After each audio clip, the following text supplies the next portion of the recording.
I wish we could hang out in the same place more too, but we're live now, and so we'll hang out here. Hi, everybody. Day 100. This is not advice. I'm Roy. We are here celebrating 100 days, which we were just saying with Spike. It kind of sounds like a lot, and especially since we only started this during COVID, it's more like, wow, the days really do fly by. And so we're going to take a pause for busyness with the election and to catch a breath for a week after this episode. So our guest today is very special to me because he is somebody who I've known since he was before he was thinking about early startup ideas. I won't tell you his real name right now, but if you Google it on the internet, you can find out. Spike Lipkin, who is the founder of what is now called Newfront, which is an insurance broker that uses technology on the inside in ways that are really valuable both to its team of brokers and to its customers. And many of the startups in our portfolio have used it. I feel like I'm doing a podcast ad right here. But one of the moments was Newfront wasn't always called Newfront. And so Spike, would love to hear, can I change my company's name? When can I do it? How do I do it? Just your reflections on making the name change. Yeah, the answer is you definitely can do it. So when we started Newfront and when, Roy, you funded us, we were called Abe Insurance. Which was a name that we picked because we wanted to be the honest broker, like Honest Abe. Mm-hmm. It turns out in the insurance industry, there are a lot of three-letter acronyms, and so everyone thought we were ABE Insurance. There was also a subset of people that thought we were Abe Insurance, like Shinzo Abe, which was also a weird angle. Your email then was Hi Abe, which read as Hiabe. I was like, Hiabe, that's a great company. Yeah, if anyone wants to buy the domain hiabe.com, that's right, you got it.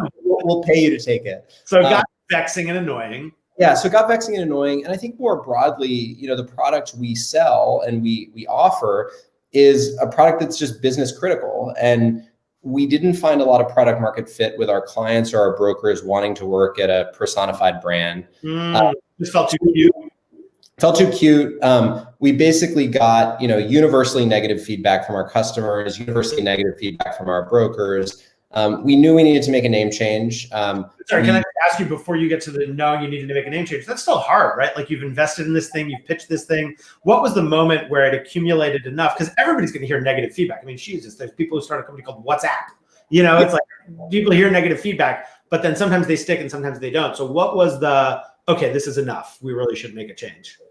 I think it was just this accumulation of customer conversations and then confused by the name. I actually think there was one broker who was joining us who sort of told us he was joining in spite of our name. Wow. That's a sign of product market fit after a fashion. Yeah. And so we knew we needed to change our name. It was one of those things like exercise that you need to do, but you try to delay. And so we kept delaying. We went down the process that a lot of companies go down where, you meet with a guy who's wearing a black turtleneck who said he worked with Steve Jobs and right. You imagine how the name makes you feel. We spent way too long doing that. My co-founder wrote a script that would combine words for names. That's cool. Yeah. In financial services, what's that? I said Very Gordon. Very Gordon. And one of the things about name changes that we learned is if you are selling or working in an existing market, almost every name will be taken. And so if you're in crypto, good for you. There's probably there's no Newfront in crypto. If you're in the insurance industry, every name out there already is taken. So we pretty quickly realized we needed to make up a name. It couldn't be an existing word, and it certainly couldn't be a word that you typically think of. At some point, we went through all these exercises. I came home one day and told Courtney, my wife, and she's like, "Oh, why don't you go with Newfront?" And we were like, "Wait, Newfront's perfect. It has the word new in it. Front sort of has this insurance feel where it's protective and it's on the front." So pretty quickly we realized that was the name we were going to go with. And then once we picked the name, the process of actually changing the name started. We are regulated in 50 states. We hold 50 licenses. We have 100 trading partners, and we have legal relationships with all of them. So the process of changing the name was one, coming up with the new name, which thanks to did you change the name of the corporation? Because sometimes the corporation ends up having the old name. Did you just change your DBA, your doing business as name? we, for legal reasons, needed to change the name of the corporation. For one reason, it was because on insurance policies that we issue for our clients, we wanted it to say our company name. We didn't want it to say something confusing. Sure.